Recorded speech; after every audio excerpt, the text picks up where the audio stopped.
EAS in Fort Worth has issued a severe thunderstorm warning for southern Tarrant County in north central Texas until 11 p.m. Central Time.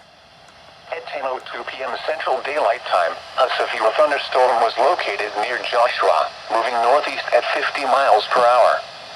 Hazard: golf ball size hail. Source: radar indicated. Impact: people and animals outdoors will be injured. Expects damage to roofs, siding, windows, and vehicles. Locations impacted include Fort Worth, Arlington, Grand Prairie, Mansfield, Burleson, Benbrook, Crowley, Forest Hill, Kennedale, Everman, Rendon, Edgecliff Village, Pantego, Edgecliff, Dalworthington Gardens, Lake Arlington, Benbrook Lake, and Jodhpur Lake. For your protection, get inside a sturdy structure and stay away from windows. The storm has a history of producing large hail. Oh my God. Seek shelter now inside a sturdy structure and stay away from windows.